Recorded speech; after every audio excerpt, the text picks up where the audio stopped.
আসসালামু আলাইকুম, কেমন আছেন সবাই? আজকে বাড়ি থেকে লতি তুলবো।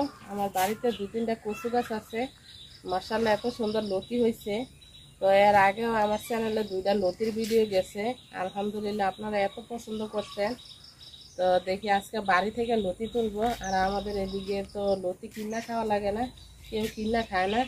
সবাই রাস্তার পাশে অনেক কচু গাছ হয়ে থাকে, তো এইখান থেকে লতি তুলে খায়। আর এই রাস্তার পাশে যে লতিগুলা হয় কচু গাছ থেকে, এই লতিগুলা খাইতে কিন্তু অন্যরকম মজা। তো চলেন, আমার বাড়িতে কয়েকটা আছে, এমনি এমনি হয়েছে। তো এই লতিগুলা কিন্তু খাইতে অনেক মজা। আজকে লতি রান্না করব কাঁঠালের বীজ আর চেপা শুটকি দিয়া। খুব মজা লাগে কিন্তু চেপা শুটকি বা শুটকি দিয়া কাঁঠালের বীজ দিয়া এই লতি রান্না করলে। তো যারা যারা ভিডিওটা দেখতেছেন কষ্ট করে পুরাটা ভিডিও দেখেন। তো চলেন লতি তুলি।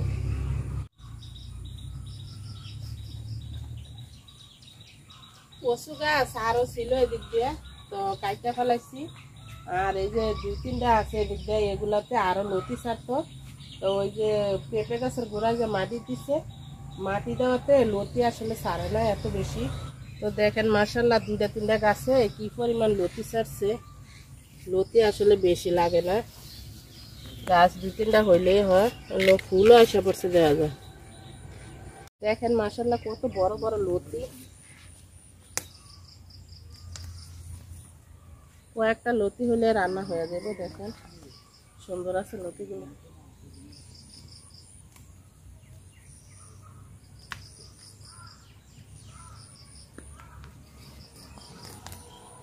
এই ছোট্ট একটা গাছ, দেখেন ছোট্ট গাছে 3টা লতি ছাড়ছে। আর বড় গাছে তো অনেকগুলা ছাড়ছে, অনেক বড় বড় লতি।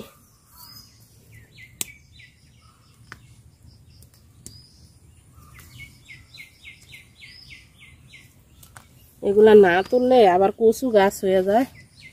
এই যে এই গাছটা তো দেখেন ছোট্ট একটা গাছ, মাশাআল্লাহ কতগুলা লতি হয়েছে। 4-5টা গাছ থেকে দেখেন এগুলা তুলে নিছি। খুব বড় বড় লতি। আর ওই যে ওই পাশে আছে, এতগুলাই হইব তুললে।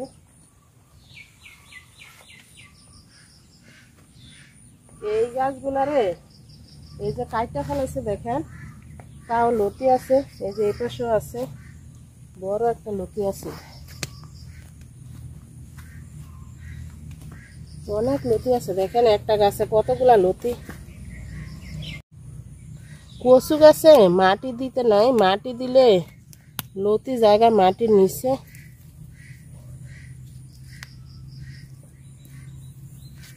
কি বড় লতি। লতি তুলে নিচে এগুলা দেখেন। তো যে কচু গাছগুলো আছে এগুলা থেকে আবার লতি হয়ে যাব, কয়েকদিন পরে আবার হইব। তো লতিগুলো আগে ধুয়ে নেই, অনেক বালু লতিতে। এটা হয়েছে বৃষ্টির পানি, একদিন পরিষ্কার করলে পরের দিন বৃষ্টি এলে পানি হয়ে যায়। তো এই পানিতে ধুয়ে নিব আমি।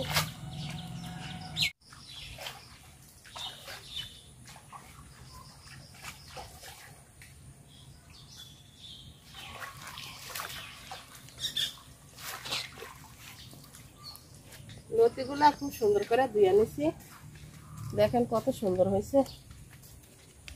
এটা কুচা নিব সুন্দর করে।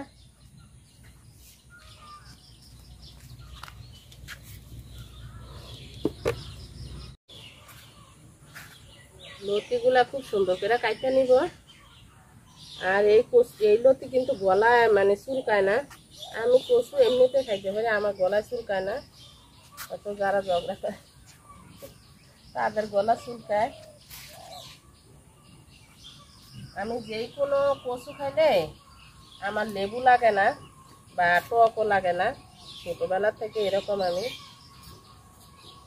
লতি কাইটা নিছি, আর ওই যে কাঁঠালের বীজ কাইটা নিছি আমি খুব সুন্দর করে আলুর মতো। হ্যাঁ, আলু দিব না আজকে, কাঁঠালের বীজ দিয়ে আজকে রান্না করব লতি। সাথে দিব চেপা শুটকি। তো কাঁঠালের বীজের এই যে লাল লাল যে পাতলা একটা চামড়া আছে ওইটারও ফালাই দিছি আমি চুলটা।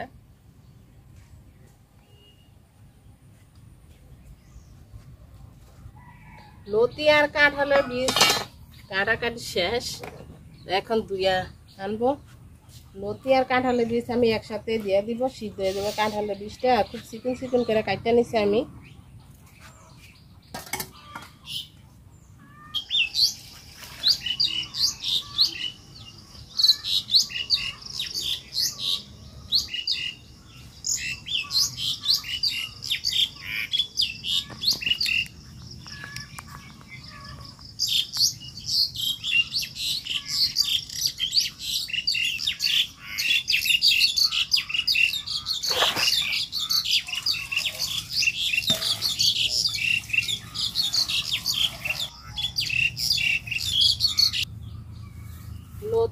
কাঁঠালের বীজগুলো খুব সুন্দর করে ধুয়ে নিছি।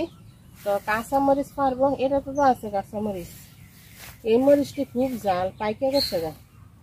কাঁচামরিচ, রসুন আর পেঁয়াজ, হালকা আদা বাটা করে দিব।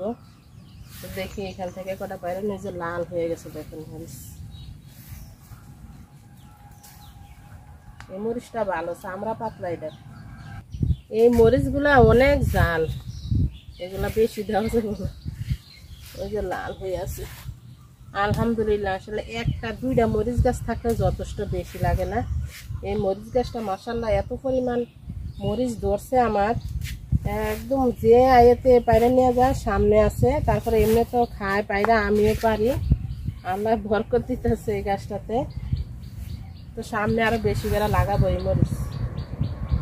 রসুন, মরিচ আর হচ্ছে পেঁয়াজ নিয়ে নিছি, আদা বাটা করে এত তরকারিতে দিব। শুটকি তরকারিতে এইভাবে দিলে খাইতে খুবই মজা লাগে।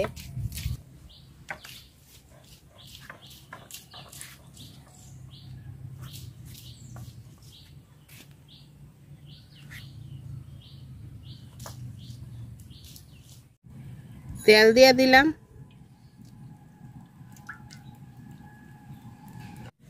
তেল গরম হয়ে গেছে, বাটা মশলাটা দিয়ে দিলাম।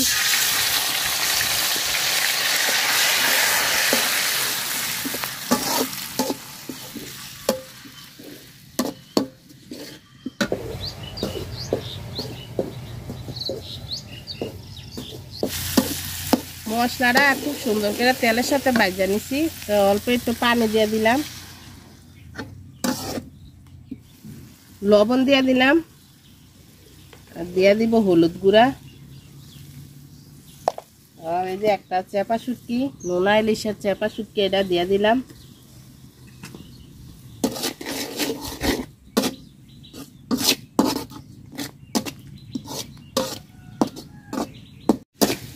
মশলাটা খুব সুন্দর করে ভাজা নিছি। আর এই যে কাঁটাটা দেখেন আলাদা হয়ে গেছে, কাঁটাটা তুলে ফালাই দিলাম। লতি আর কাঁঠালের বীজ দিয়ে দিলাম।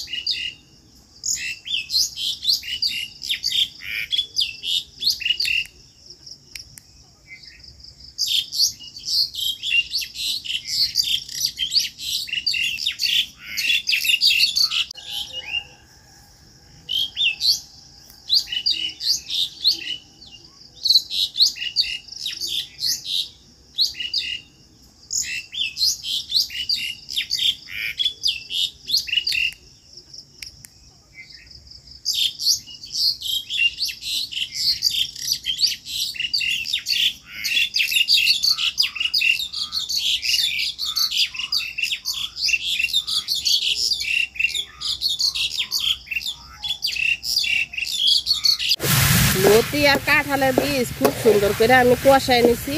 তো অল্প একটু পানি দিব, যেহেতু কাঁঠালের বীজ আছে। কাঁঠালের বীজ তো সিদ্ধ হইতে সময় লাগে, এই জন্য একটু পানি দিলাম।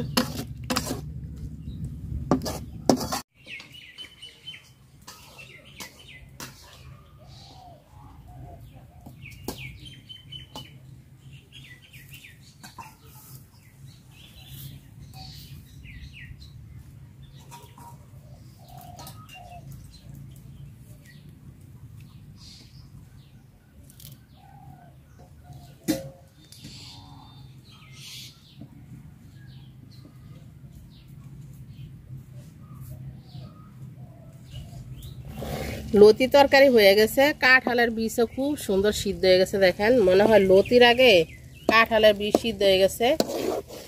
অল্প একটু তরকারি হয়ে গেছে, তরকারি নামাই নিলাম। গ্রামে আসলে ঘরে যদি ভাত থাকে তরকারির অভাব হয় না। তরকারির মাশাআল্লাহ অভাব নাই, অনেক তরকারি বাড়িতেও থাকে, বাড়ির আশেপাশেও থাকে। শুধু তুইলাই না প্রসেস করে রান্না করলেই হয়। তো যারা যারা এতক্ষণ ধরে ভিডিওটা দেখছেন সবাইকে অনেক অনেক অনেক ধন্যবাদ। সবাই খুব ভালো থাকেন। আল্লাহ হাফেজ, আসসালামু আলাইকুম।